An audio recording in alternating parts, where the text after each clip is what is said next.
gonna be doing some duels. We're gonna be doing some duels live. I've already got all that set up on my back end here. I just have to put everything into motion. But should be a good time, I would say. Um, Other than that, okay. As long as the audio's fine, as long as that's fine, I mean, we can get right into it. So throughout this stream, I'm just gonna treat it like this. You know, you can ask questions as you will. There are certain questions that, unfortunately, I'm not gonna be able to either outright answer, or I'll have to be vague about my answers, mainly due to the fact that it could be spoiler territory. Um, a lot of you asked really specific questions, and some of them are really great, and then some of them are like, I can't actually say anything to that, or at least I can't answer it outright, because it would give too much away. And I know that there's expectations, there's assumptions on what to maybe see in the film, and I definitely hear that. um, all I would say at the very least in regards to especially expectations for the film is, you know, come into it with an open mind. Don't necessarily assume anything, because if you think it's going to be one way, it could end up being another. You never know. Um, Gosh, and I haven't actually had a video or stream yet to talk about this. So let me take the moment now to acknowledge this. For those of you that do not check the community tab on this channel, it's basically Twitter/X for YouTube, where I'll be able to pull up individual posts, whether they're polls. Sometimes there'll be images. Sometimes there'll be polls with images. It differs every time, right? But on that particular tab for this channel, you will find extra stuff regarding the film. So there might be, I don't know, images of characters. There might be some artwork stuff, whatever. You know, other neat things that I'll probably put up there every now and then. It's almost been every day, to be perfectly honest, that I've had something to put up. I have to restrain myself, actually, because there's certain things that I want to share and I know I can't, or at least I can't do it now, which is really no different from just videos, because there are videos that, and I will say this, any of you that has a really good eye for this, if you got the Millennium Eye, you probably already noticed this, but there's a playlist on the channel that is specifically containing videos for the movie, not just the movie itself per se, but just movies, period. So that way, for people who may have missed an update or something along those lines, they'll always have the opportunity to binge that playlist, right, and catch up on anything that they've missed. I thought it'd be a convenient way to just get everything in one sitting, right? But if any of you with the Millennium Eye has noticed, there's a lot of videos on that playlist that are unavailable. It probably tells you that on your end, that there's several videos that are not available. That's because that's how many videos, right, that I'm not able to put out yet. Again, a big part of it has to do with spoilers. There's certain things that I really want to share, but I can't yet. And if there's any indication from some of the recent stuff that has come out on the channel, as far as discussion videos or any of the OSTs that have come out so far, that's a big chunk of what you can expect. I am going through a period where I'm trying to 100% solidify and decide on what I want to do for the short form videos on this channel, which may actually, and you tell me if you're interested in this, it might actually end up being specifically, and it's not meant to necessarily be canon, unless I change my mind on that, which I won't hold myself to this quote now, but I might have some unique videos on the shorts tab for this channel, the shorts videos, that will revolve around the movie as well. Again, they probably won't all, if any of them, will have anything to do canon-wise with the movie or whatever, but it might just be fun videos, something neat, something like that. I have to work out the logistics of how I'll put that all together, but that's just kind of a thought that I've had lately, and I'm trying to iron that out, because if and when I figure out exactly what that's going to look like, then you guys would be getting videos both in terms of just normal uploads, and then the short videos will kind of just be like a little icing on the cake, you know what I mean? just a little something extra for fun, mostly. But again, who knows? There could be certain videos on that tab, which if there are any significant videos that I put up there, other than, again, like just stuff for fun, they'll probably be added to the playlist that I mentioned a minute ago, which I can actually link that playlist in the live chat. I'll do that now just for anybody that isn't already aware that it's out there and that it exists. But again, it's there for if let's say it's been a long week, you haven't really had the time, which it happens. It happens to everybody, right? And you want to have just the opportunity to quickly binge through everything and get caught up on anything that you've missed. Well, there you go. There's a link in the live chat right now, right this second, that will get you caught up fast. But other than that, gosh. So I think for now, that's enough of just chatting around. I'm going to go ahead and set up. You're probably going to hear some noise on the on my end here, because I'm going to go ahead and set up a quick match just for fun. So there's this really neat website called Dueling Nexus. I quite like it. I like it quite a lot. And I want to give a shout out to those that are in in charge and working things out from the back end for that site, because I think it's a really good site for just getting access to whatever cards you want, new or old, and whatnot. It's great. It's a great way to just duel. You can duel online with people. You can duel against a bot, which is I'm gonna actually showcase here in a second. Just gonna quickly pick the deck that I want. I know exactly which one it is too. Yep. All right, so let me get that up. Let me put this up for us. Where am I at? Let's see. I don't even. Very professional. Yep. I don't even know where the feed is. Let me see here. Should be right here. Okay. 1 second. Gotta make sure this is right. Yep. There we go. Okay. Okay. We should be good. Everything should be clear. So yeah, I'm playing a little rock paper scissors with a bot. But nonetheless, it's a fun site. It's a really good site for, again, just if you want to get access to cards, not only cards that have already come out, but even cards that aren't currently available for, let's say, the TCG, for example. It's really convenient in that way, to just have access to, again, like just all the cards that you probably would want, and then some. It even has access to the Rush dual cards for any fans of Rush. You got access to those as well, which is convenient, very convenient. Um, so if it wasn't obvious here, for those that maybe don't quite know what deck this is, uh, we're rocking a little Exodia. For anybody that's out of the loop on this, yes, there have been cards and in particular just decks that revolve around a lot of the original stuff that you'd know and probably love. In this case, this is, I mean, I definitively refer to this deck as just Grandpa's deck, because I mean, it kind of is. It kind of sort of is. A lot of the cards that are in this particular deck that I'm playing with here, I mean, they're all in line with things that he's used or what have you, or just references that would specifically relate to him and his character and whatnot. So there you kind of go, right? Let's see. Negate that. Nah, we're not gonna let that go through. Let me see if I can get. Oh, they've got Gravekeepers. If you know, you know, right? Speaking of the original series and all that, yeah, like that.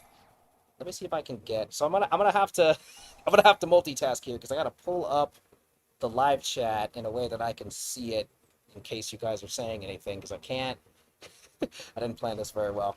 Let's see. What happened to her that made her depressed? Well, okay, so I can give you that insight. That's no problem. Um, as far as what's going on with her, what I can say, which the sneak peek in particular, I think really is going to give you guys a lot of that insight on just what's been going on with her in all this time that we haven't seen her and whatnot. But she's effectively been on her own. She's been uh, entirely alone in a situation that I don't think most people would quite be prepared for, especially emotionally. And in a way, right, you can kind of understand that even for someone in her case and her personality, which if you have any inference from season zero, which let's be very clear, the version of Miho Nosaka that you're going to get in my film is in particular going to be based on Yu-Gi-Oh! Season Zero, again, as it's referred to by a lot of folks out there, a lot of duelists out there refer to it that way. But it's effectively the original anime as it was produced by Toei Animation, right? So that's the version of Miho that you're getting.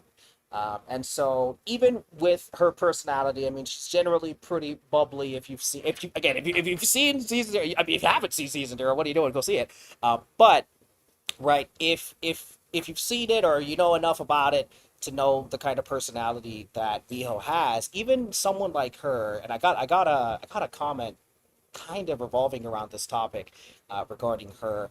Even someone like her, that's generally very bubbly. I mean, she's got a very particular personality, which is usually pretty up spirited. You know, it's very, you know, not a very negative person most of the time, right? And even in her case, right, in her situation where she's got no one. I mean, she has no idea. Oh, I made a mistake there. I didn't mean to put him in defense mode. Oh well. Even in her situation where, you know, again, just being totally alone, not really sure what happened, why it happened, where everyone else went. If I had to, without making light of this, okay, I'm gonna try. But if I had to relate this to something, I, I'm gonna hate myself in for making this reference. If you've seen SpongeBob, I'm sorry, this is so bad. Okay, I'm not to make light of this, but if you've seen SpongeBob, the original, I mean, I'm talking about like at least between the first three seasons, right? Um, there's an episode where SpongeBob wakes up and he's just entirely alone, right? All of Bikini Bottom, everybody has just vanished. No Squidward, no Patrick, no Mr. Krabs. Everybody's just gone, and he's just got no clue, like what the heck happened, like where did everybody go? There's no answers, right? And just to answer that question real quick, this is Dueling Nexus. It's a really great way to play. I actually in the description of this video left a ping to their YouTube channel where you can check out some of the stuff that they have released on there. I've had a chat with the folks behind the website. I think it's great what they're doing. They've been at this for a little while. Here, I'm gonna fix up the feed here. I have to reset. It's quirky in how you have to manage it. Basically, you kind of have to just go tab for tab. So if you finish a match, you need to open a new tab in order to start up a new match. Maybe that'll be changed in the future. Right, no Miho Day. Exactly.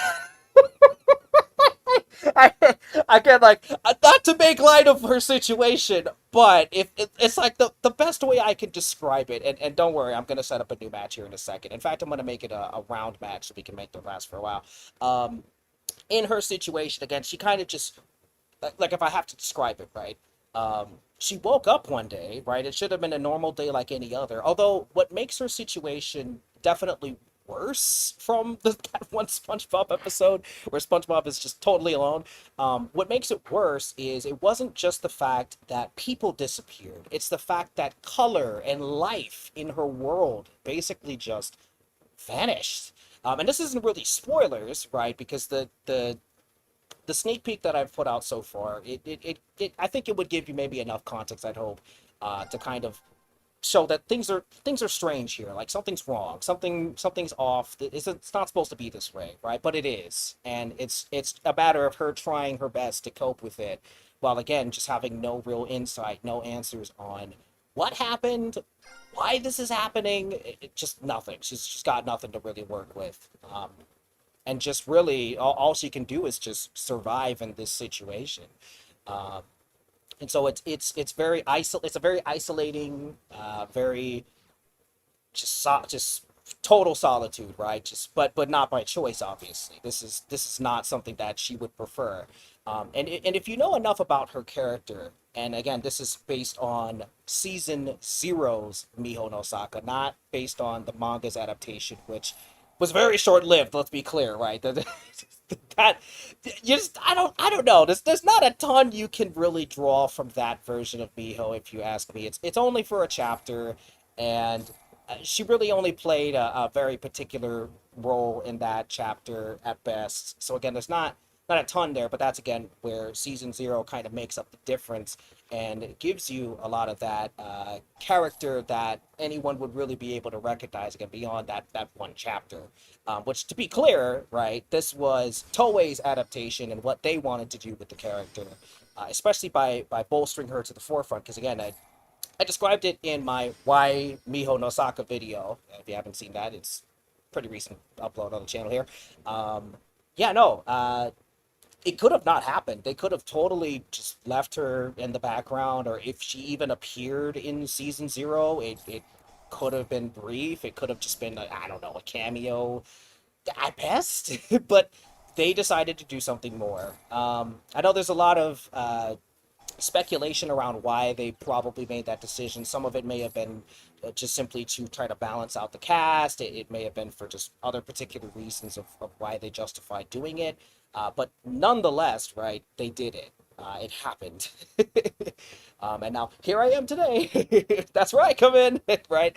But yeah, so this situation that she's been left in, it's a pretty crummy situation, especially when you just don't have any context as to why you're even in it. Why are you the only one left, right? There's unanswered things. It's all just unresolved, and the most she can do is just speculate, right? At least at the time of which it started.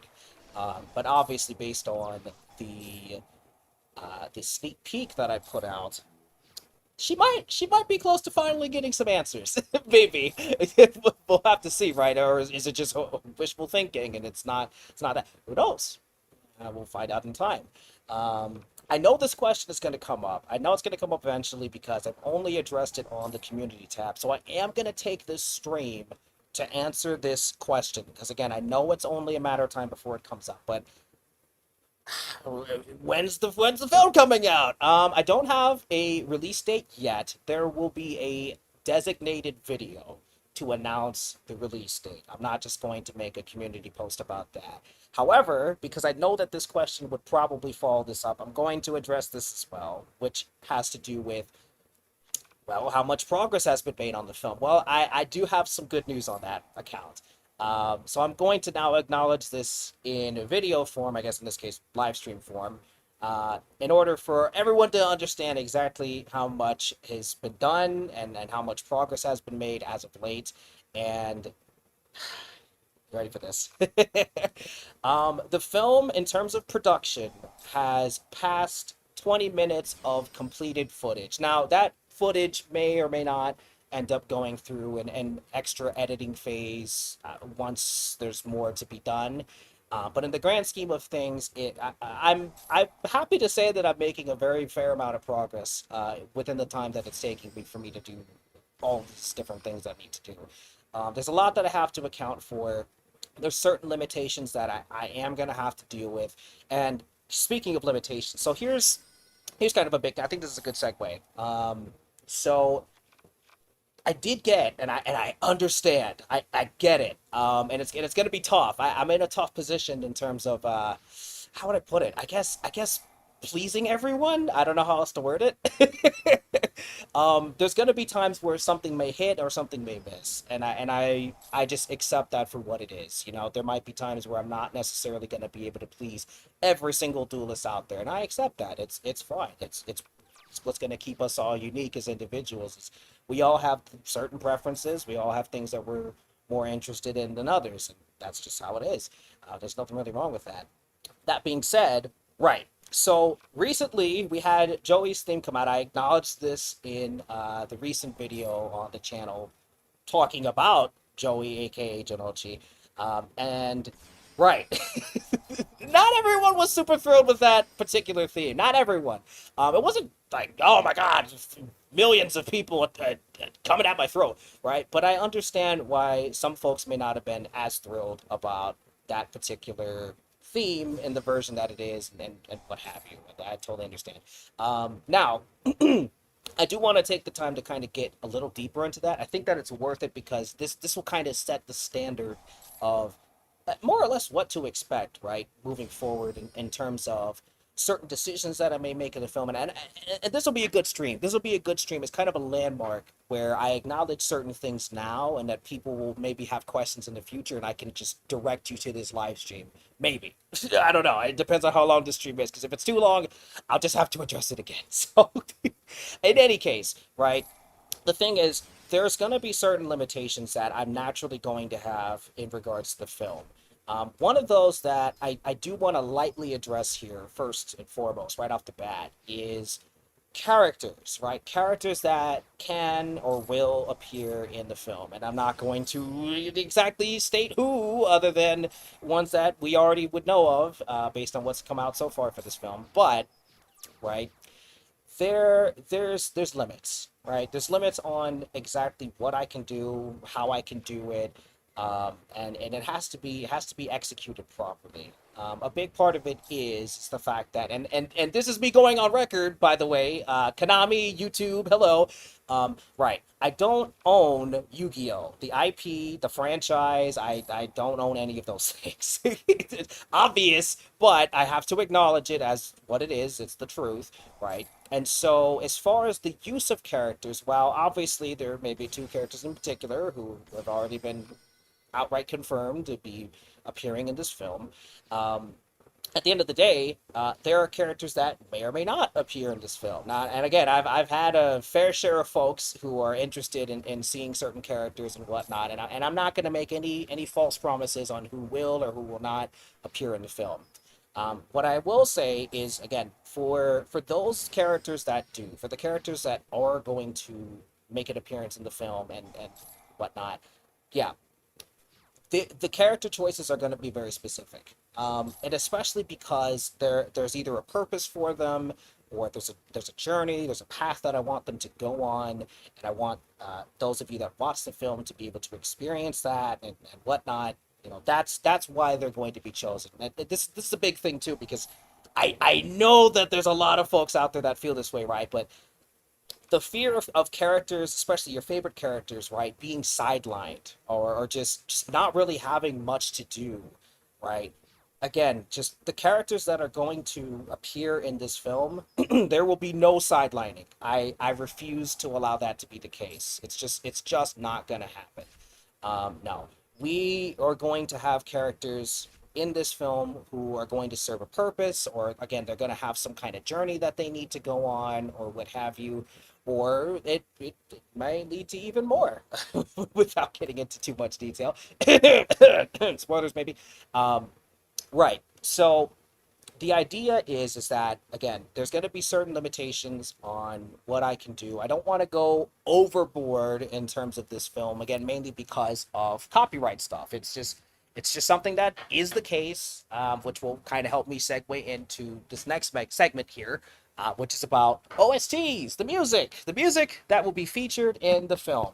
I'm doing my best to try and just sprinkle in a little something for everybody, because Yu-Gi-Oh! Here's the thing, right? And we'll get back to the duels in a second here, but I wanna make sure I focus in on this, right? But the thing about Yu-Gi-Oh! And the thing about the community that is supportive and is keeping up with and following and enthusiastic about many different things regarding it. That's the thing, is there's a lot of stuff to be interested in when it comes to Yu-Gi-Oh! And it doesn't just revolve around the card game. Um, but although that is one piece of the puzzle, there are folks that are specifically interested in the anime that is more character driven. So we're talking Yugi, we're talking Judai, Jaden, we're talking Yusei, etc., right? The character driven anime. There are folks that are especially interested in the cards themselves being portrayed in an anime. In this case, Yu-Gi-Oh! The Chronicles is literally the closest thing that we have to that at this point in time, right? As short-lived as each episode is, that is something that people are interested in, and so that's one facet of Yu-Gi-Oh that you might be interested in. Maybe you're interested in just the cards themselves. Maybe you're more into playing the game, whether it's digitally playing it, whether it's playing in real life at your locals or whatever, or just collecting. That's another thing. Like, there's just the collector's aspect of Yu-Gi-Oh, where, gosh, if you love to collect stuff, Yu-Gi-Oh's going to be right up your alley. I mean, other than, like, I don't know, the Pokemon TCG or something. I mean, that's really one of those places where, that's where you go. You want to collect stuff? Get into Yu-Gi-Oh. You'll have fun. Trust me. Although prices. But anyway, yeah, no, let me not go there yet. Not yet, anyway. We'll get there probably.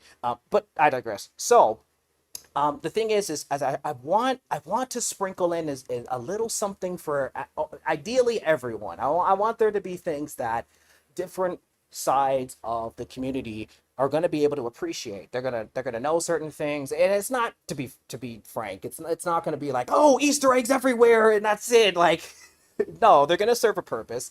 Um, but for example, again, going back here, try to focus up because there's a lot to discuss with this.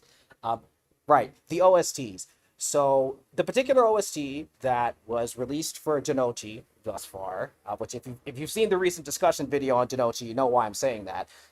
But the recent theme for him that was released on the channel, the thing about it is that for those that would know who have played the game, it's based on the Duel Links theme, and that was intentional. There's a lot of folks that have specifically come into Yu-Gi-Oh through that game. I would say that that game has played a pretty integral role in keeping Yu-Gi-Oh in the conversation. And I think it has to be, and it ought to be acknowledged as such. I think that it's a very important piece to Yu-Gi-Oh's puzzle in terms of, again, what's bringing the conversation up in different manners, and what's keeping people interested, or just reinvigorating people's interest in the game. Because for a while it was just a different way to play, and now it's something that you can invest in. I mean, they've got a story mode, and especially with the music. And now personally, I love the music. I think they really know what they're doing when it comes to the soundtrack for Duel Links. I really, really do. I'm a huge fan of whoever is in charge of the compositions. They know what they're doing. And I commend them for that, right? And so I wanted to grab something that would be recognizable for that particular facet of the community, who are especially in tuned and all that, and have spent the time, and would recognize certain things based around that in regards to the film. So that's kind of one example of why I chose that particular OST to be something that'll be featured in the film. Um, so again, like that's basically to give you insight on my thought process. And again, I also have to be careful because, again, at the end of the day, copyright is still a thing.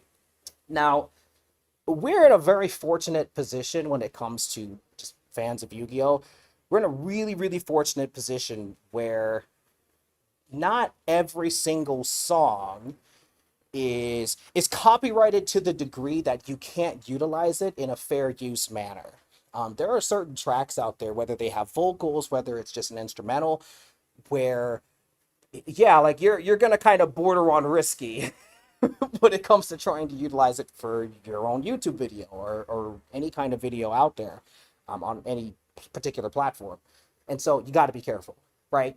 And so in the case of Yu-Gi-Oh, we're in a very fortunate position where a lot of the music isn't necessarily, it's not really toting that line to that degree. A lot of it isn't, but there are some that do. So I have to be very particular about what tracks I utilize in this film. And if I'm going to utilize a track that is especially recognizable to the audience of Yu-Gi-Oh, right, the fans of Yu-Gi-Oh, especially the anime or what have you, it needs to be very deliberate. So I'm going to pick certain themes because it might be fitting for X, Y, or Z. Again, in regards to the film, a scene in the film, whatever. But again, I have to be careful because it's going to be an animated film. Anime, right? I still have to, again, be very cautious on how I go about this, because under the wrong circumstances, things could go tipside very quickly, which is obviously not something that I want, and I would think maybe not anyone else wants per se, but right. So that's why I have to be careful. But again, I'm also trying to, and that's a concern, but what I'm more interested in is finding different ways to kind of give like a little something something to particular portions of the community that will recognize certain things. And what I will say too is, and if you checked out the very first one that was released, the first OST that was released, which is for Miho, that, which was really cool, by the way, and I'm really, really happy about that, that I actually grabbed that theme from a pre-existing theme that someone else put together. And I want to shout out them, uh, Rendo something. I'm missing the last part of the name. I'm a failure. No, no, but seriously, let me see if I can grab. Let me see if I can grab this for you. If you haven't heard her theme, now it's based on technically it's based on another character from Yu-Gi-Oh, but in the way that I was able to contextualize it, it was actually perfect for her, and in terms of the story that I wanted it to tell. Um, because again, just her situation, the story that is going to be told with this character, it's a tragic one, right? It's not exactly sunshine and rainbows. There is a link in the live chat right now, and I see Zahundo. I love that JoJo's, man. I love it. I see you're in the chat here. Good day to you. Hope you're doing well. Right. So there's a link to Miho's theme there. It's a very recent upload on the channel. Again, that particular theme, and maybe there will be a good number more like it in the future. But right, and you know what? Here's what I should do. What am I doing? let me play it while we're here. Yeah, there it is. How dare you, right? How dare they forget? Rendo Gordon, shout out to you, 7754, who composed this particular track. And I came across his work. I was like, this is perfect. This is exactly what I'm looking for when it comes to this character. And so I had to have it. At least for this film, I had to have it. Right. So if there are opportunities for me to find other, fan-made stuff that's out there, that are OST related, especially, and that way it'll help me to deal with any copyright stuff. So that again, I gotta make sure that I don't cross the line. I have to be careful. If there's any fan stuff out there that I happen to come across, and I'm like, oh my gosh, I need this for this film. It'll be a great for me, because I would love to give a spotlight to people out there who are that creative, who have taken the time and composed something cool. Now, speaking of which, I will say this ahead of time, and I'm pretty excited about it. I have composed some stuff myself. I've put some stuff together, which you'll be seeing in due time. Actually, not that long from now. As a matter of fact, this is going to be something to look forward to. I will say that. And again, you're getting insight from what my thought process is.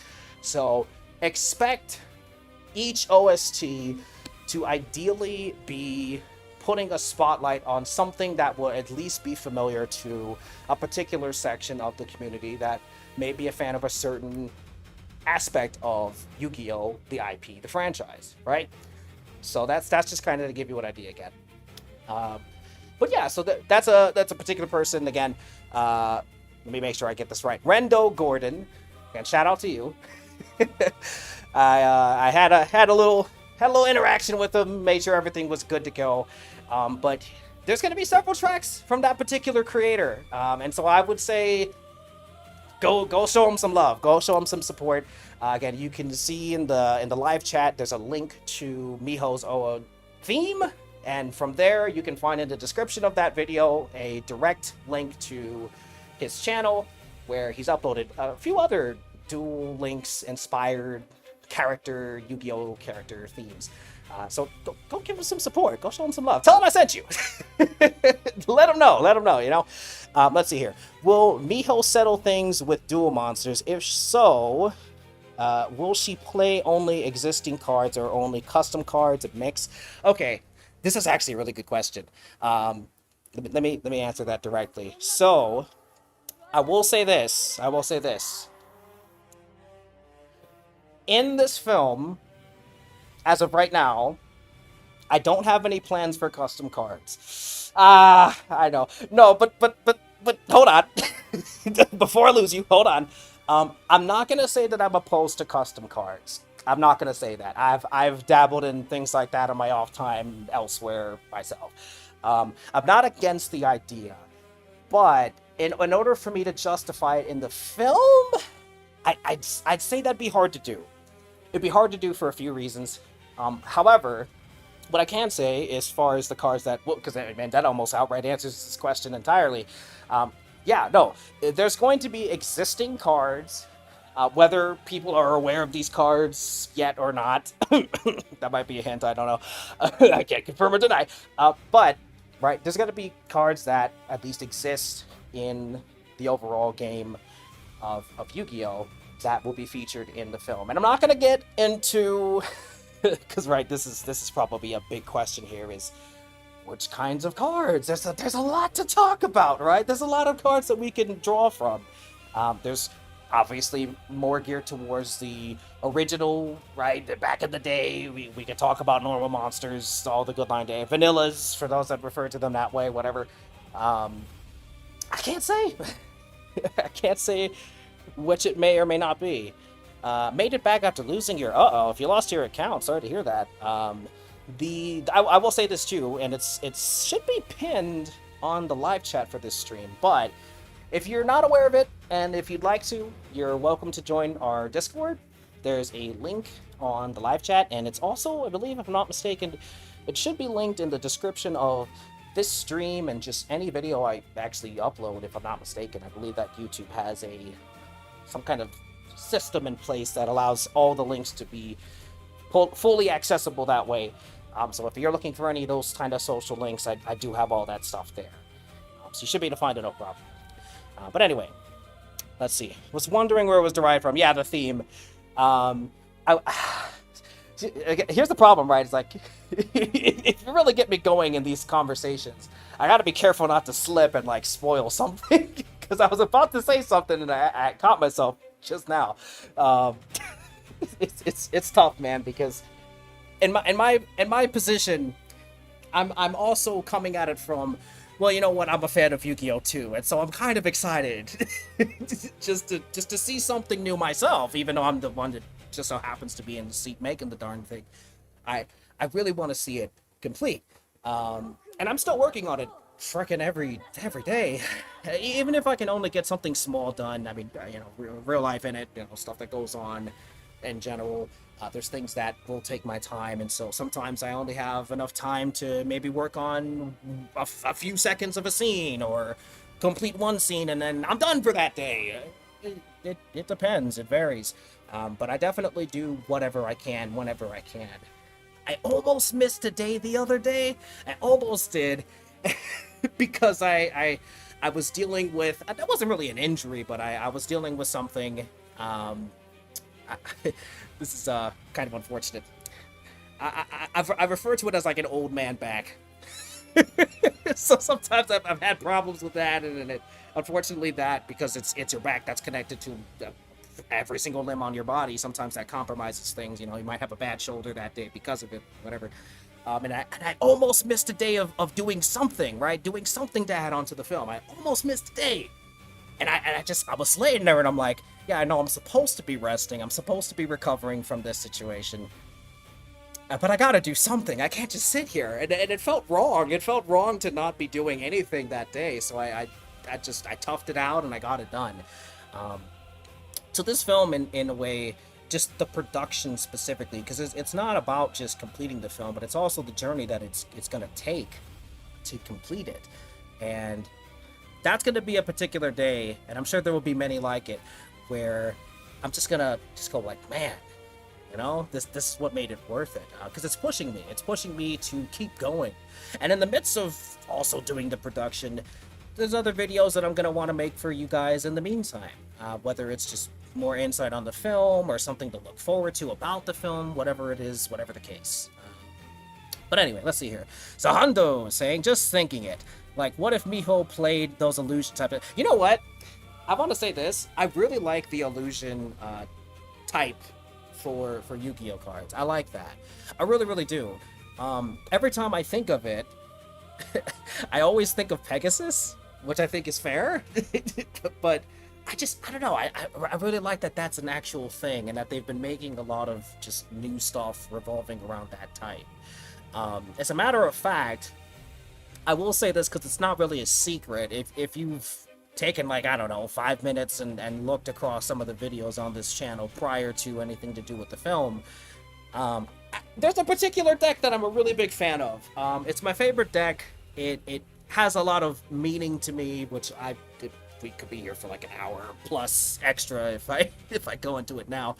But it's called Regenesis, and it's boss monster for the deck. And to be clear, this is a deck that, as of right now, has no extra deck. You can obviously build an extra deck to support it, but there's no extra deck monsters from the archetype, at least not so far. So it's all just main deck monsters, and it does have some synergy with different decks that have come out as of late that are typically in the range of competitive decks. For me, I play it completely pure. I'm not adding in any, I don't know, Castiras and all that other stuff. I just play it as it is. And I love it. I really love that deck, but I especially love that the boss monster is an illusion monster. There's something just really cool about that. I know that there was some cards that came out not that long ago that I believe, if I'm not mistaken, it's revolving around Yugi, right? His deck and monsters and whatnot. I think some monsters like Illusion Magician. Am I misremembering? I don't know. There's something like that. And that happened to be an illusion monster. They featured it in a live scripted duel between the English voice actor for Yugi, Dan Green. Everyone should know that by now, right? And technically speaking, the new voice of Grandpa. It's unfortunate for anybody that doesn't already know this, but the original voice actor for Grandpa, right, Grandpa Muto, properly in Japanese, passed away. And so they did have the voice of Joey Janochi kind of step up. And I think he does a fair job. I think he does a fair job as Grandpa. I was actually enjoying it. There was a lot of good jokes and whatnot that they threw in there. Things that obviously fans would recognize or what have you, or just love in general. It kills me, right? So when I first really started to kind of get things going on this channel, which was almost feels like a lifetime ago. One of the things that I was particularly interested in was the live scripted duels between voice actors, whether it was in the Japanese or English dub, which they've done several now for both. And the thing about it is, and the reason why I was so interested in that, is not only the fact that it's enjoyable, but it's interactions with characters that we would not have had time to get in the anime and sometimes even the manga, right? There is something really special about, and there's the moderator here, Mr. Ray, Edgy Ray. You'll know this. You'll know where I'm going with this. There's something really special about the idea of having Yugi, and in particular Atem, meeting Astral from Yu-Gi-Oh! Zexal, or Zayao for those Japanese watchers, right? There's something really special about that, and the idea of specifically Atem and Astro just talking to each other, and then add on the idea that they're gonna duel, which there is a live scripted duel performance between those two that was done at an event. It's like oh my gosh, like this is amazing. it's so cool because you would never get this in the anime, like ever. And the idea that we get to see characters that just would never interact otherwise, but we get this special little moment. You know, obviously we're not gonna outright say this stuff is canon, but the idea of it is so cool. And it kind of harps back to something that I've always been interested in for Yu-Gi-Oh! And maybe some may agree, maybe some won't. The thing is, Yu-Gi-Oh! In particular is in such a great position, and it's been this way for quite some time. Ever since it just started getting more than like 2 spin-offs, which after 5Ds, you know, you get Zaxel, you get Arc V, you get Vrains, etc.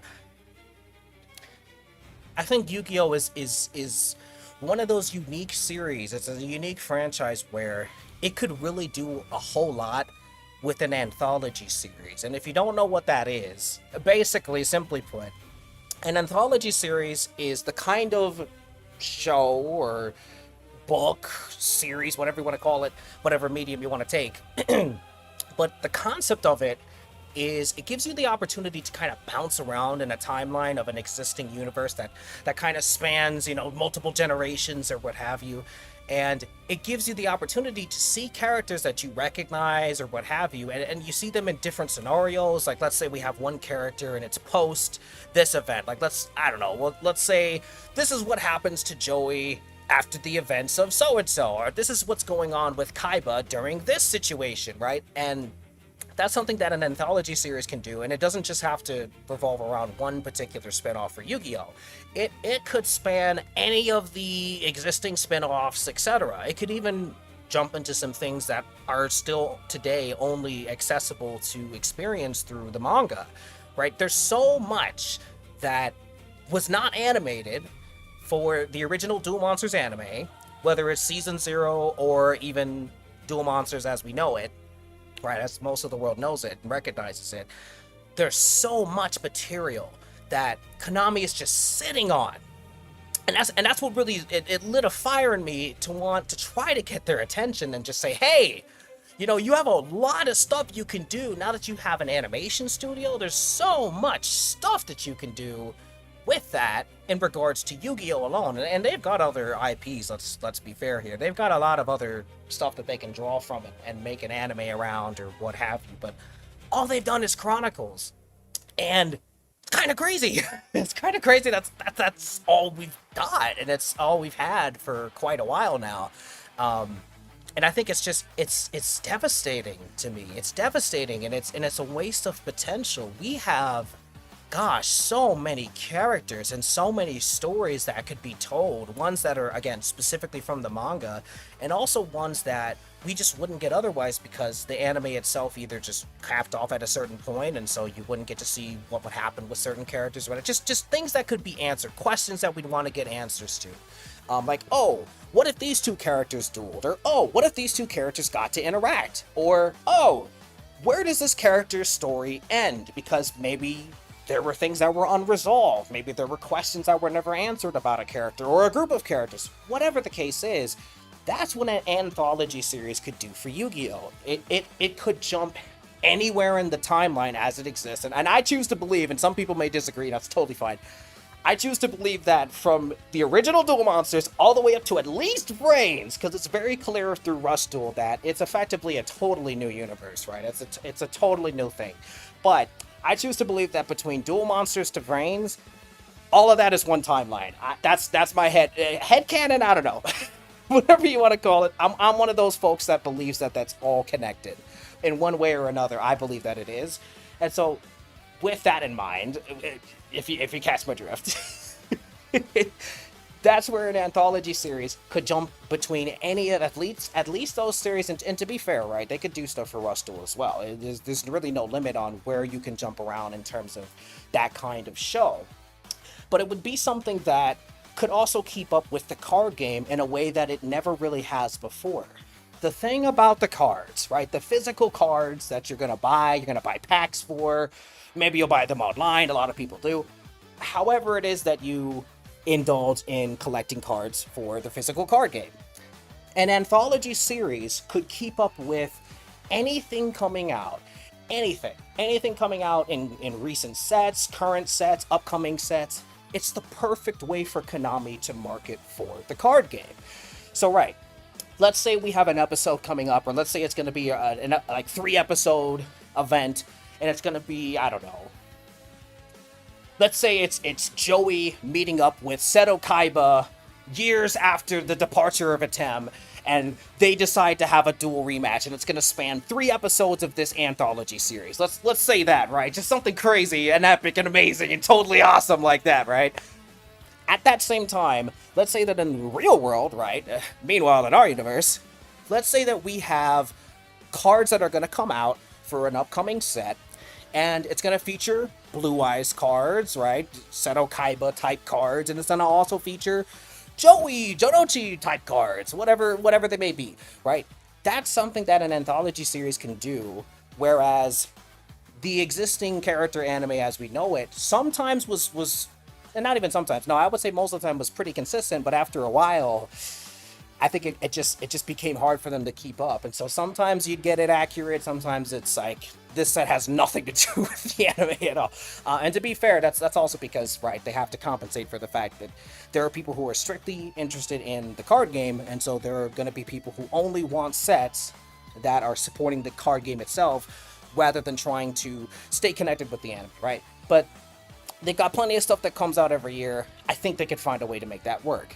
But again, so that's kind of been one of my passions of an idea that I would hope somehow, some way comes into fruition. I think that right now, right, with Konami's situation, they've given us nothing. We have nothing. It's just crazy.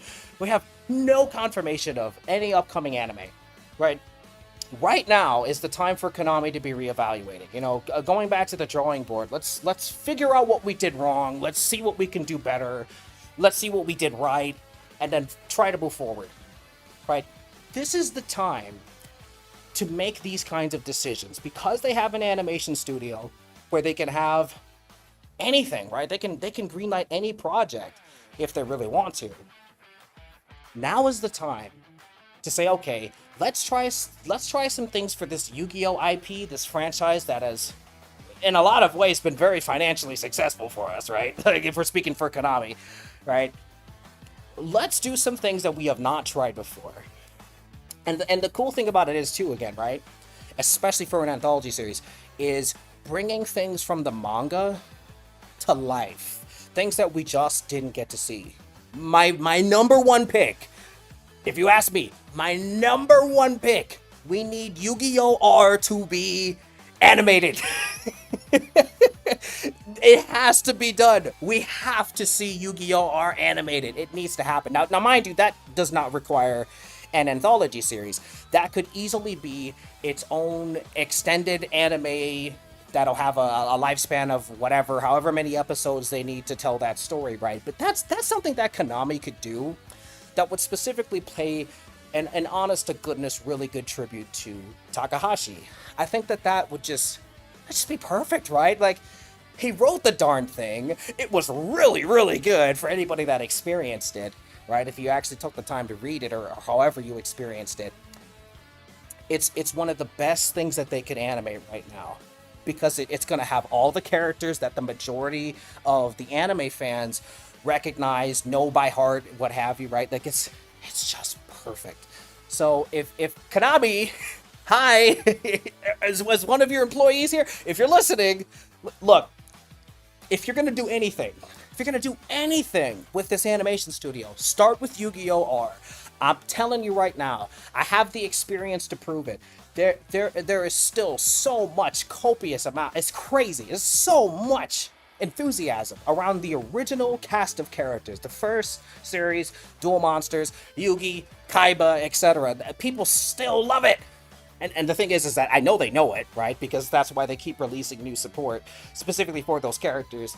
Even if the sets have all these other cards that have nothing to do with the anime. But they will still throw in a Dark Magician something, or a Blue Eye something, right? Come on, you guys know it. So, if you're aware, and you are, do the one thing for the anime side of your community, Konami. I'm telling you. Do the one thing that's going to get everybody on board. Animate Yu-Gi-Oh! R. Make it a thing. And just say, okay, the long-lost story of the Yu-Gi-Oh! Anime, finally in anime form, right? Like this long-lost story, you know, a lot of people don't know about it. This would be their chance to finally see it. What's cool about it, too, right, the idea of this, is if they wanted to, they don't have to censor most of anything. I think they can keep it generally faithful to the original, and I think it'd be okay. For the most part, I think so. So it would be really cool to get that authenticity and for it to stay faithful to the source material. What? There's nothing else better that you could do, right? To kick things off and come out with a fresh, clean slate and saying, okay, we've reevaluated what we need to do for this IP, this franchise Yu-Gi-Oh! We're going to start with something that we know people will love. And I think people not only would love, but holy, if you want to have a good launch pad, Konami, right? If you want to have a good launch pad to tell more stories and to animate things that, again, have not been animated otherwise, that's what's going to do it. That's what's going to get it there. And just kind of to tie it back to what I'm doing over here, right? Hi, there's me in the corner. I want this project, if it reaches the attention of Konami, I think I've said this a couple different times, if it reaches their attention, if it catches their eye, and they don't destroy me and frickin' send me to the Shadow Realm, right? But if they actually catch wind of this and see, okay, if this Joe Schmo could go out there and tell a story with characters that we haven't even paid any mind to or whatever, right? Or like characters that we know are successful but we haven't done anything with in a while, right? If we, with our resources, we own the copyrights, we own the characters, whatever. Like, if they see this, if they see that it's possible, that there's still things to be done with the IP beyond what they've been doing, that's all I want. Because I want Konami to succeed, because then Yu-Gi-Oh succeeds. I want the Yu-Gi-Oh anime to succeed, and the only way for that to happen, as of right now, is for Konami to get their act together, to figure things out, figure out whatever they need to do to move forward, right? So that's again, like, it's a big goal for this film is to hopefully see Konami, maybe somehow, some way, if it influences them only slightly, please realize that you've got a lot you can still do with this franchise, and it doesn't even just have to rely on the cards alone. That the characters, right, the characters that made these cards so iconic, you still need them. You really do. And I'll get into this in a second. Let me read this question real quick. So, Julio Rodriguez asks, let's see, if Yugi and Joey will help Miho and bring her out of the darkness and save her. How do I answer this? let me see here. I'll put it this way. If anyone could do it, you would believe that it'd be them. I'll put it that way. Is that kind of kind of? If anyone could, you would have to believe that these two, right? Especially these two are the best of buds, right? If anybody could do it, you'd think it'd be them. That's kind of how I'm gonna answer your question, without getting into too much. Either way, gosh, right. But let me kind of close out what I was saying a minute ago. So my thing is with the card game, and this is proof. This is 100% solid proof that Konami knows it's the anime that you need in conjunction with the card game in order for it all to just come together like a PB&J, right? A peanut butter jelly sandwich, right? I'm over-explaining. Okay, here's the thing. They recently announced a set that is going to feature every single protagonist's main monster card that has the typical 2,500 attack points. So we're talking Dark Magician, Elemental Hero Neo, Stardust Dragon, etc., right? They've got a set coming for that. They've also got retrains of every single main series rival character. So we're talking a new Blue Eyes. We're talking, gosh, what was it for I think it was Manjome. No. As a matter of fact, I think it was a couple. So they're doing one for Zane, as many would know him as, right? They're doing one for Zane, so that's Cyber Dragon stuff. They're doing something for Destiny Heroes, if I'm not mistaken, and I think they're doing something for Manjome too, which is Chaz, right? So there was a lot of rival characters in GX. Let's be honest, there was a few rival characters for Judai, for Jade. We've got something coming for Red Dragon Archfiend, which is kind of crazy because they already did so much for Red Dragon Archfiend lately. Like like Jack is any Jack fans out there, like, you guys are just living it up, right? I mean, you're revving it up. What can I say, right? So they have a set coming out with all of these kinds of cards being featured. I mean, there's even like some of the main villains or just antagonistic type characters who are getting retrains of their monsters, and it's all for like one set, right? Well, let's be clear. This is being done for the most part for character cards, for cards that were specifically featured in one of the anime spin-offs, whatever. And it's based on a character that would use them. So that's something that would entice people to want to invest in the set, to want to actually get the cards. And I love it. But if it doesn't highlight the fact that, again, we need the anime in order for the card game to truly thrive, I don't know what else is going to prove that.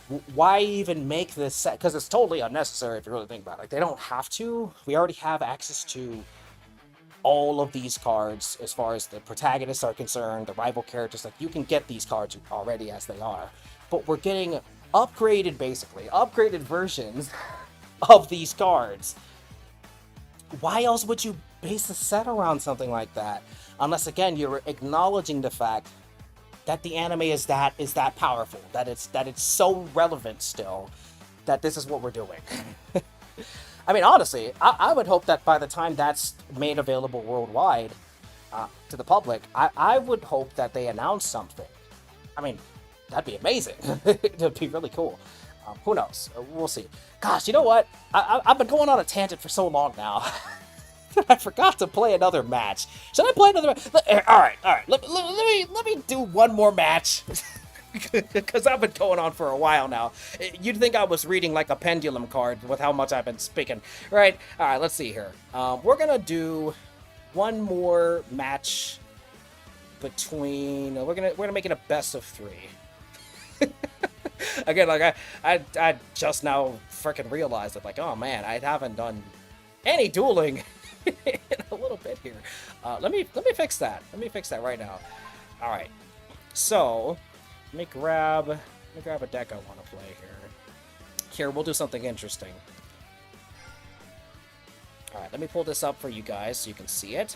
There we go. Playing a little rock, paper, scissors. Alright, let's do this. So, if you see the cards that I'm playing here, well, you'll see what they can do. Honestly, if this plays out the way I think it's going to play out, I might finish this in, like, technically one turn, if we're not counting. Well, you'll see. Just bear with me here. Okay, I'll be playing quick, and in a hurry. This will be the last match. Because I don't even know. How long has this stream been going? I have no idea. I totally lost track of time. Which is actually not a bad thing in this case. I think we've been having a pretty good time. I would hope so. I certainly hope so. All right, let's see here. Bam. So this is Arcana Force. Obviously, if you're a fan of GX, you should be very, very familiar with this deck. It belongs to one of the main antagonists of the series, that being Sartorius. Sartorius, a lot of people may refer to him as GX's Merrick, which is totally fair, to be totally honest. I get it. I can't really blame them. Yeah, but I really like his deck. It is featuring essentially tarot cards if they were monsters for the most part. They actually have I think it's the last Arcana Force card, at least to represent every single tarot card, if I'm not mistaken. I think that's coming out in a future or upcoming set, which is really, really freaking exciting, I gotta say. But in any case, alright, so... Let me see. So right, so Zawardo, right, the world, this card, he skips my opponent's turn, so that's fun. So let's see. I think I'm gonna finish this match right here, pretty quick and in a hurry. Let me see here. And if you're commenting in the live chat, once I'm done here, because I gotta lock in on this, as they say these days. I gotta lock in on this. Let me finish this match up, and then I'll read if anybody's saying anything. So yeah, there we go, right? Like this deck... Oh, you know what? I forgot. I set the life points higher. So you know what? This is gonna take... Oh, wait. Oh, no, without enough? Oh, I guess I can't do math today. All right. Okay. Let's get back to it. All right, here we go. Oh, they're playing Black Wings. Interesting. Let's see what they've got. Oh, of course. I see. All right. Let me... Do I want to risk it? Don't want to risk it. Nah, I'm going to play it safe. We'll see what they do. We'll see. We shall see. What do they... Oh, that's it. Okay. All right, let's give this a shot. It's a 50-50 shot. Oh, my luck is good. Okay. All right, here we go. Let's see if I can somehow... Oh, they had another one. Oh, my gosh. All right. They're not going to make it easy for me. Okay. Good. I'll take some competition. Oh, but they can't do anything with it. All right, I'm testing my luck again. Can I get it? Oh, I got it a second time. Okay, if they have another MST, I'm so done if they do. Okay, good. All right. Here we go. So let's see if I can manage to win this somehow. All right, here we go. So we're gonna need. Actually, yeah, we're gonna need that. Let me get my field spell real quick. The Light Barrier. All right, let's activate that thing. I wish I could do it right now. I want to put on Sartorius's theme from Duel Links. I really, really like it. The way it was featured in a duel between the Japanese voice actors for Sartorius and Judai. That was so good, man. That was so good. I had such a good time with that. It's actually on the channel. You can watch it anytime. Yeah, that's kind of neat. Hopefully that won't change. I had to do, well, for those that would probably be aware, post last stream, I had to take down a lot of videos. YouTube didn't really give me a choice in the matter. It just had to be done, unfortunately. And so I'm hoping that I can keep that video with Judai and Sartorius. I'm hoping so. If it changes in the future, well, this stream will give you the context as to what happened. All right, here we go. Let me see if I can miraculously make this work. Oh, I should have... No, you know what? I don't need it. Oh! Oh, no! I'm in trouble. Okay, well... Yep, I'll take it. Oh, man. Oh, and I got tails. Is my luck running out? Let's find out. All right, let me start with this.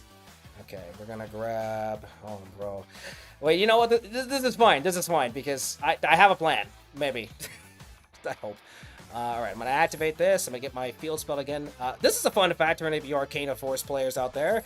If you get a Tails, just replace the field spell, and it'll act as if you didn't get Tails at all.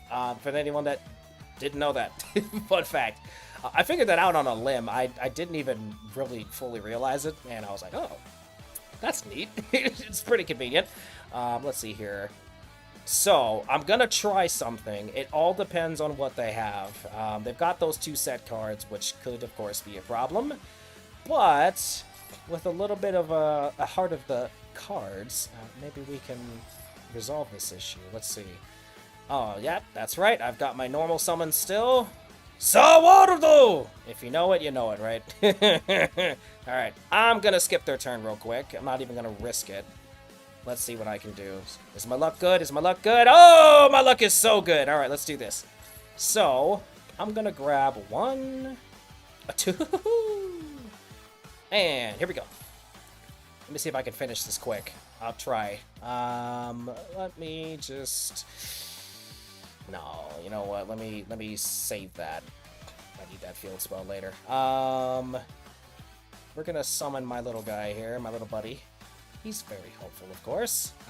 What do we want? Let's go with this. In case he's got a spell, might come in handy. We'll see. What do I have? Right, I'm gonna add something to the hand. What do I need here? Let's see. So I lost one of you, so I want you back in my hand. And then I'm gonna activate this from the... I got all 3! Okay, perfect. Alright, let's get a boost. Alright, we're gonna take a leap of faith. If he's got another Veriforce, I'm in trouble. Here we go. Oh, I forgot his effect. Whoops. Well. I totally forgot about Armor Master's effect.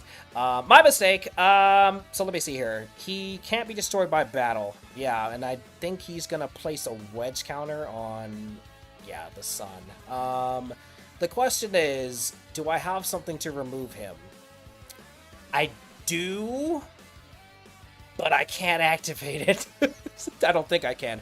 No, I can't. Well, this is awkward. Let me see. Can I? Yeah. Let me skip his turn. I didn't realize, right? But it's fine. It's totally fine. I don't even need it. I'm gonna finish this, hopefully. Okay, here we go. So, oh boy. All right, what are we doing here? Let me send this to the graveyard. I'm gonna get this guy to my hand, and I'll keep this just in case I need to deal with any damage. All right, if he's got a Mirror Force, I'm in serious danger. Let's see. Okay. Oh, it's not gonna be enough though. Oh, okay. All right. Let's see. Arcana Force. Do I have any way out of this? I don't know. Let's see. I can get this to my hand. 3. Oh, I have a plan. It might work. Maybe.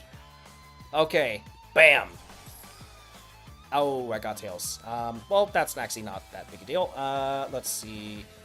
See, if I could get one more monster out, I'd have the tributes I need. However, I have a plan. Let's get rid of these guys. And how's my luck? It's back on. Perfect. All right, let's see. I just need something I can normal summon. This guy might work.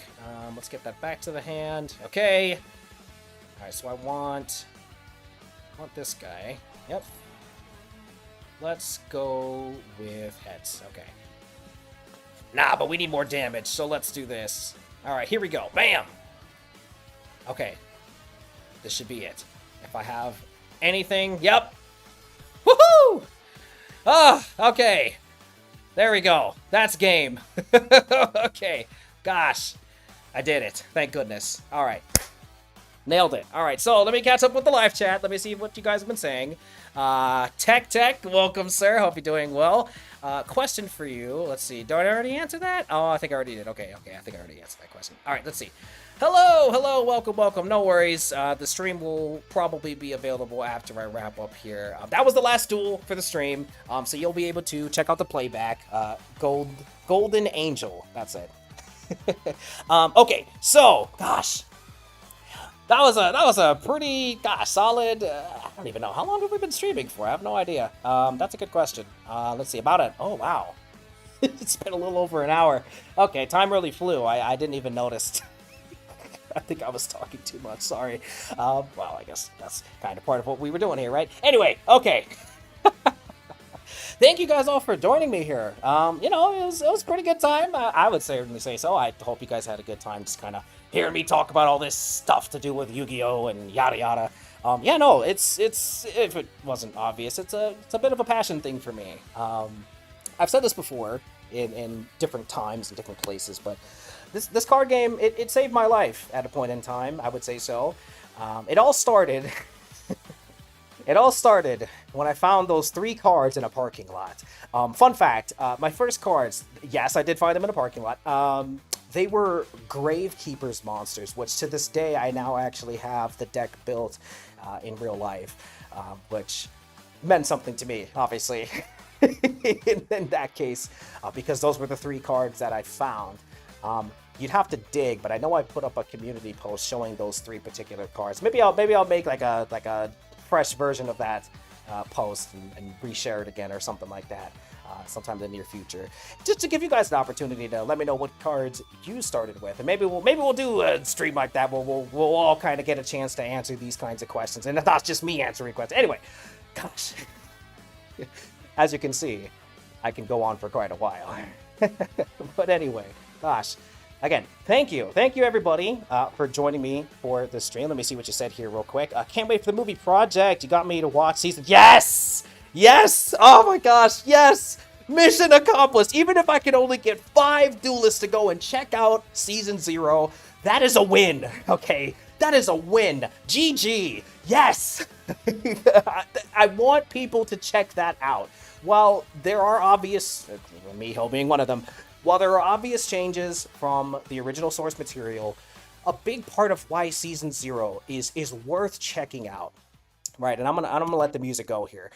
A big reason why Season 0 is worth checking out is simply due to the fact that it captures a lot of things that the Duel Monsters, as we know it, as most people do, right? The version that we got from Konami, the anime, it's able to do things, and it's able to take its time in ways that the Konami version just didn't have time for, right? The Konami version, it had to recontextualize Yugi and Kaiba's and everyone else's first introduction to each other, and it had to recontextualize what goes on between their first duel, and just there's a lot of changes that had to be made in order for the series to just start off running, right? It just take off and just go from there.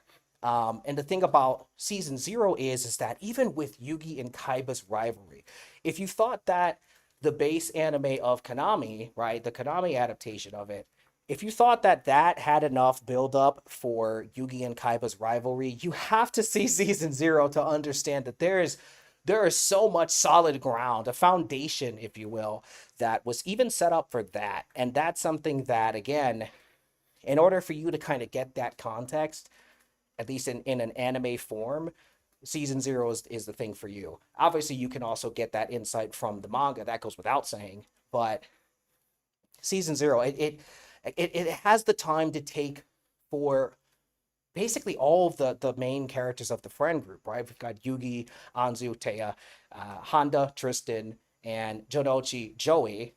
But even for Bakura, I mean, if you wanted to get a little more Bakura, there's a little bit more Bakura in there. If you wanted to see him around a little longer, right? Give him a little more screen time, even if it's brief. No, actually, it was pretty decent. It gives more context even to Yugi and Bakura's real first true confrontation in the series as well.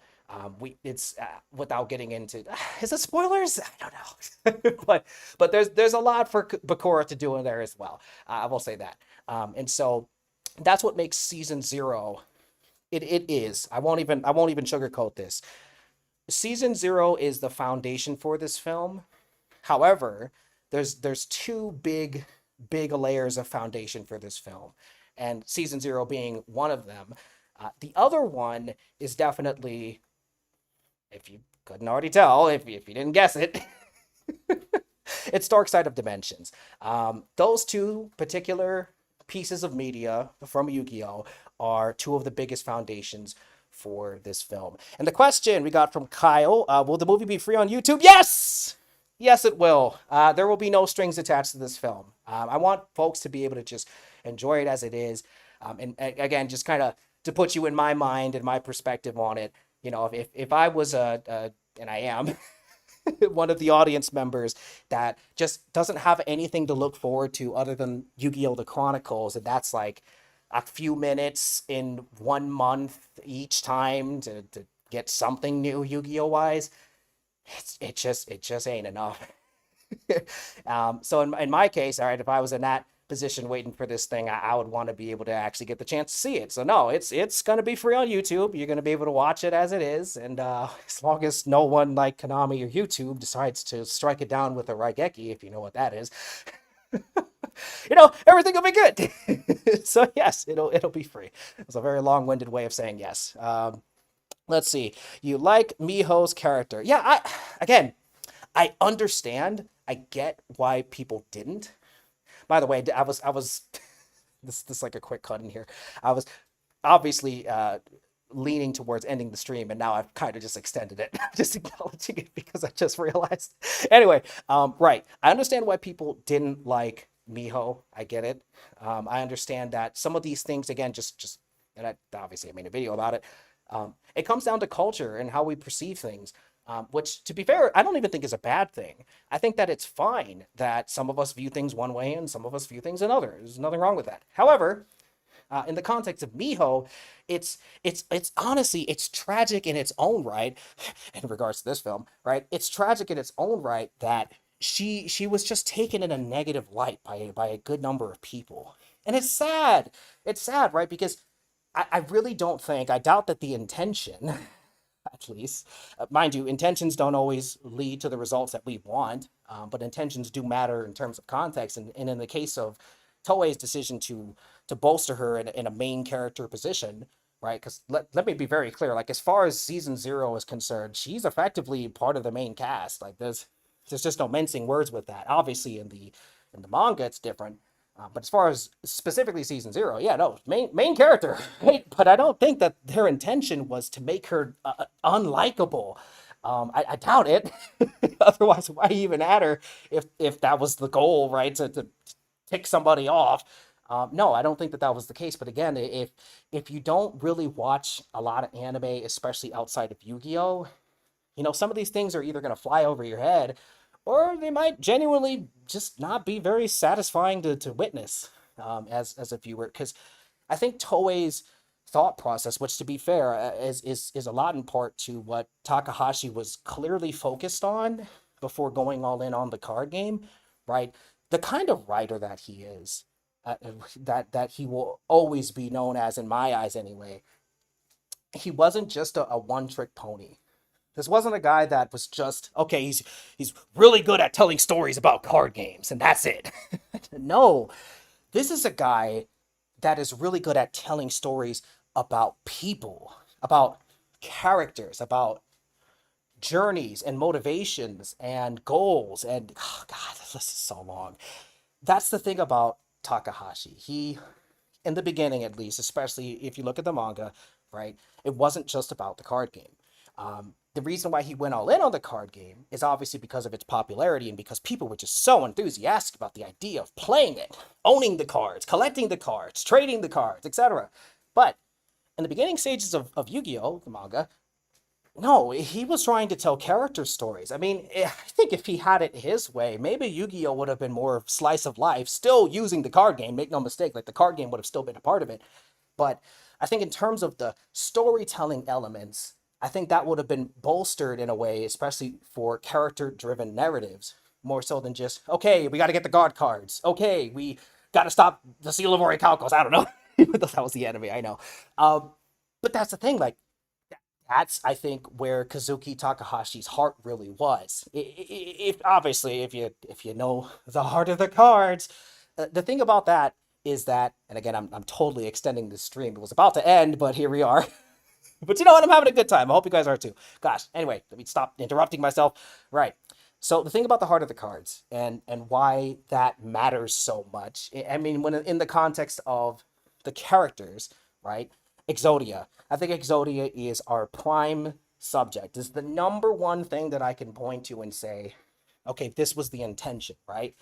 And even in season zero, we get this, and in the form in which we get it, it's kind of cool because Miho kind of fills a gap that exists in a matter of speaking, at least in terms of right the differences between the manga, the anime, and specifically season zero's anime, right? But the five pieces. There are five pieces to this puzzle, and each piece is integral. You cannot possibly tap into the power of this monster without having all five pieces. And right, the reason why that's so powerful and why that matters so much is not just in the context of the card game. And again, this is something that Takahashi was trying to get across. And it's very clear, right? It's very evident. We've had technically three adaptations of this theme, of this story beat that proves it. That in Takahashi's case, what he was trying to get across, it's not just about the cards. It's not just about these five cards, these five pieces.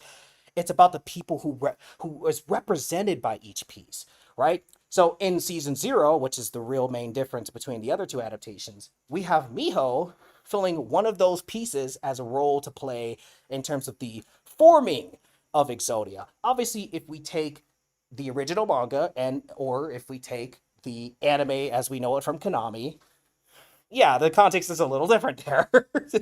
No duh, we're missing a character if we take out Mio. But the point still stands. What he was trying to get across still stands. It's the idea of bonds, of connection. And in my experience, speaking for myself, gosh, man, if I spent another good 3 hours, right, just talking about it, as far as what this game did for me, I mean, there was a point in time in my life where I kind of sort of started a dojo. I was teaching people how to play the game. I would introduce them to all the summoning. Yes, I was going there, right? I was showing them all the summoning methods, including pendulums. And I was giving them the opportunity, like, hey, what deck is interesting to you? What do you want to play? Do you know the anime? Are you only interested in the cards? Didn't matter. I was just wanting to teach people how to play. If they were interested, I did it. We would spend time, right? Um, that is something that I just other than maybe Pokemon. There was a time. Yes, I'm acknowledging Pokemon on the Yu-Gi-Oh channel. Yep, obligatory Pokemon reference. There it is. But seriously, right? Yu-Gi-Oh! What that did for me, the bonds that I was able to forge and the experience I was able to have with all these different duelists out there that at one point I may have been teaching how to play the game and then one day even bring some of these students right to a locals and give them the chance to actually compete like holy bro that is an authentic experience that it's thanks to Takahashi that I got to experience it. And I think that there's so many duelists out there that probably have their own stories to tell. By the way, I'm all ears. Tell me your stories. I'd love to hear it. Right? There's so much that you can experience through this game with other people, and it's about the people. You know what? Here, I'll put it this way. Takahashi was for the people. He was the people's man, okay? Like this guy cared immensely about that. Obviously, there's the darker themes and the more edgier things to do with Yu-Gi-Oh and its themes, but at the heart of it, unironically, right? Heart of the cards, at the heart of it, right? At the heart of Yu-Gi-Oh, it was about people and connections, bonds, and obviously, right? This film, the title of this film. Here's the thing. I did get some I don't know if I want to call it criticism so much as it was just like people pitching ideas for alternate names for this particular film. I totally get it, by the way. It made sense. It's not like oh, like why is it called this instead of, or you know what, this might have been a better idea. I get it, but it was intentional. Bonds, specifically Bonds, and why I initially launched this film project as Project Bonds is because that is the center of that's like the heart of this thing, to be honest with you. It's bonds and why that matters. Because I want this film, again, I'm going to say this more than a few times, so broken record on this case, but of the many goals that I've got for this film, one of them is to try to just capture the essence of what Kazuki Takahashi was trying to get across with his original work, right? The original Yu-Gi-Oh! As it existed, because I think that kind of thing, that kind of message is so powerful. And I think it's especially powerful these days, right? Where, golly, there's a lot going on. There's a lot going on out there, man. But to have this little card game here and for it to remind us of not only good times of the past, but things that can be worth looking forward to in the future, right? This is why this film is just as important to me as it is to those of you that have taken the time out of your day. Gosh, thank you to support it. Thank you. Holy, I mean, you gave it a chance, and that's really all I could have ever asked for. And I thank you guys for that. I do want to take a moment here and say that. Heck, you're listening to me talk for that matter for this long. Thanks for taking the time out of your day just to do that. But anyway, right. So that's the thing, right? Let's kind of reel it back here. Exodia.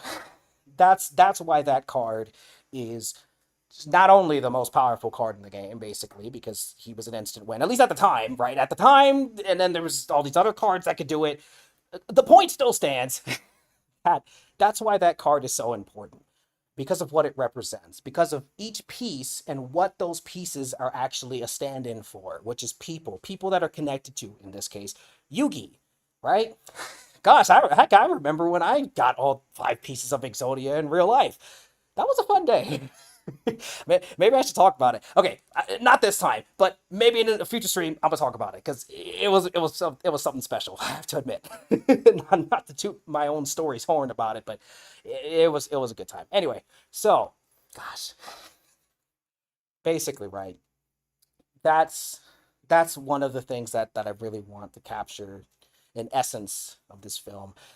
My respect for Takahashi, it just simply put, it goes beyond just the card game that he created. It's what came as a result of the story he wrote, the cards that he created, and oh man, like and not to mention too, and I haven't had the chance. I haven't had the chance to talk about this honestly with almost anyone. Like, it's weird. Like I think I've only had like a handful of people I've gotten to talk to about this particular thing. I'm gonna get to real quick, and I'm gonna close out the stream after I talk about this because I said I was gonna end it earlier.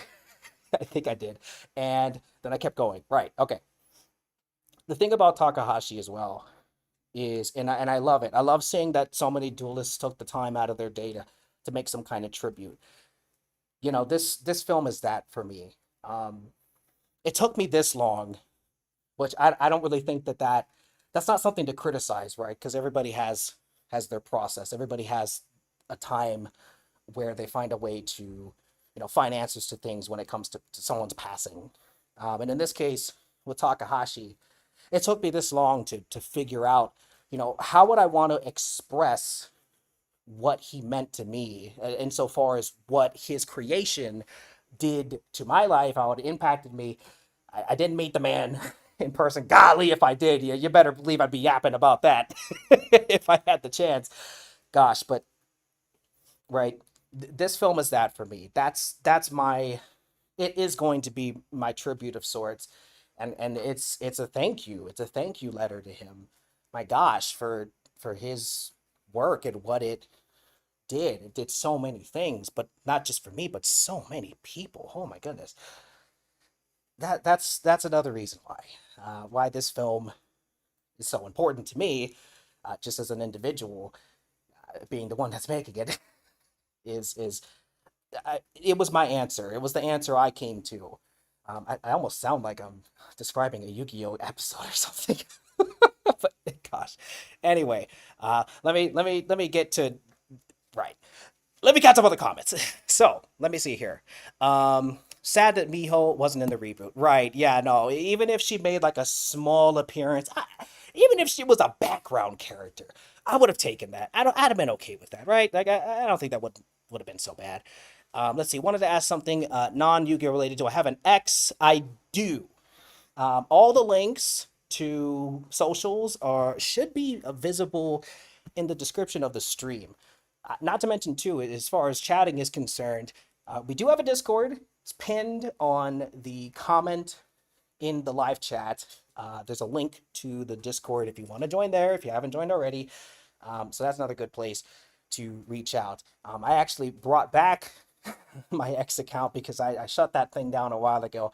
I brought it back. I can't say how active I'll be on that, to be perfectly honest. I'm not quite sure. Even the Instagram, to be honest with you, is not terribly active. I've shared some things for the film there as well.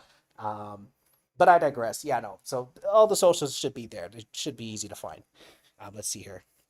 So we got my friend Tech here, one of the mods. Let's see. Still have yet to watch season 0, but do plan to. Yes, if you have the time, make the time. Watch it, please. It's gonna be worthwhile. I promise. I promise it's gonna be worthwhile. And if I'm wrong, I don't know. Take my Exodia cards and throw them off the side of a boat. I don't know. Wait, please don't. Anyway, can't wait to see how everyone forgotten me. Well, okay. All right, all right. So I was kind of describing it earlier. I'll make it fast, but the thing about Miho is, her situation in this film and in this universe and this story, whatever you want to call it. Um, Again, it's tragic because there's like no answers, at least in the context of what she's experiencing in real time. Like she didn't have any answers to why she ended up this way, why she's all alone, why no one else is just around. Not to mention that all the color in her world has just been sapped away. I mean, you notice it in the sneak peek. I tried to fill in those gaps as best I could to translate it well and describe what's really going on with her. But this hopefully, will kind of shed a little bit of light and give some further insight on that. But yeah, like that's her situation. I mean, everyone's gone. She's all alone in this world, and especially in her hometown of Domino City. And even the color in the world is just gone. It's all been sapped away, and I mean, can you imagine? Can you imagine waking up to that? It's a bit of a mess, but anyway, I digress. Let's see. From what you read from the manga, it's amazing. Oh, it's awesome. Yeah, yeah. Oh no, it's fantastic. Is this for real? Well, it certainly is. I mentioned it earlier in the stream, so I am going to take the time to just say it one more time. But as of right now, Yu-Gi-Oh! Bonds Beyond Space, in terms of its production, is currently at 20 minutes plus of completed footage for the film. That's about how much I've been working on and have effectively completed. Sure, it might get some touch ups or what have you, or whatever is necessary.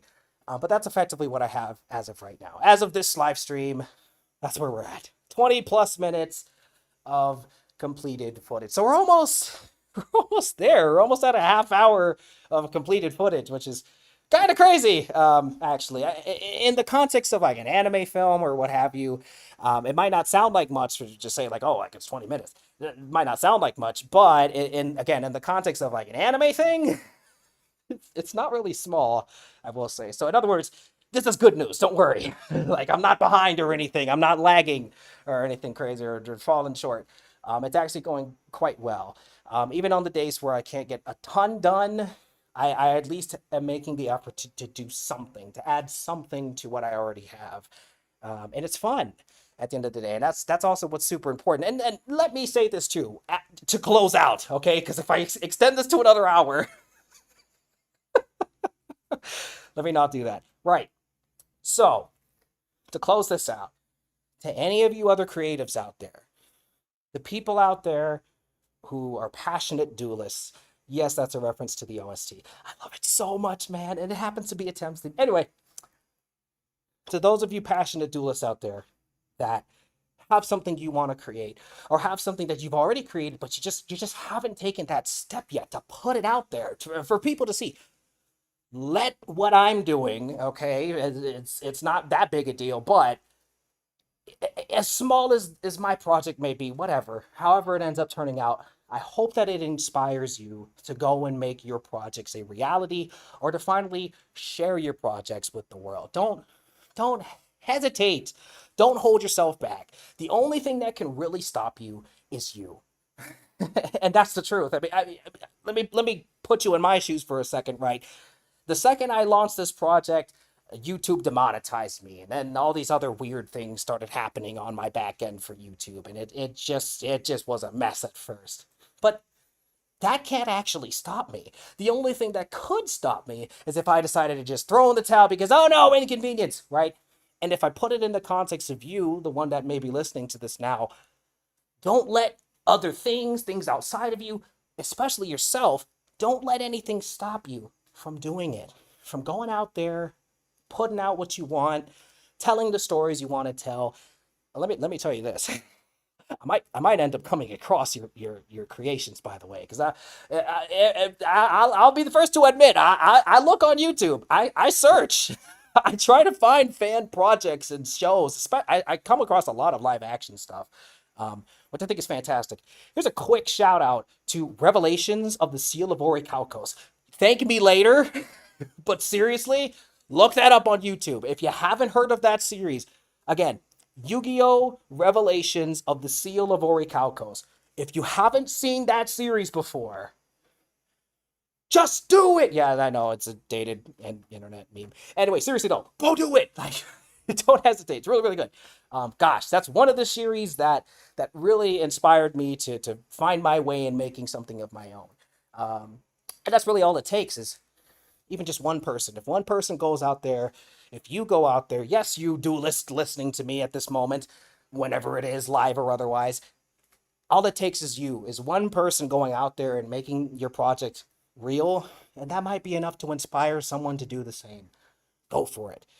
This franchise, this series, what Takahashi wanted, what he wanted to convey to everyone, I think that this is part of that, is bonds and connections, and how even just one thing that somebody does out there is enough to push others to do something else. And it affects people, and it can encourage people and inspire people. Go do it. Just go do it. Anyway, that's enough for me. Again, before I make this stream any longer. Oh my gosh. I said I was going to end it, and I didn't until now. So that being said, oh my goodness. Thank you for, gosh, taking the time to join me here for this little stream. Did a few duels. Probably do more in the future for sure. Especially if you guys are down for this and cool with this, and by all means, we'll do a stream every now and then. Why not? Gosh, thank you for joining me. Duelists out there, please, please, please, please, I ask you to stay safe. No matter where it is in the world you may be, no matter where it is you may be playing this card game that we know and love or watching the anime. Stay safe. Take care of yourselves, duelists. It's super important. No duelist can play their cards right if they're not taking good care of themselves first. And then, buy a couple sleeves and get a deck box if you want. And you'll be set. Anyway, I hope you guys enjoyed this stream with me. We'll probably have more in the future. Lots more stuff to come on the film. I set one card face down.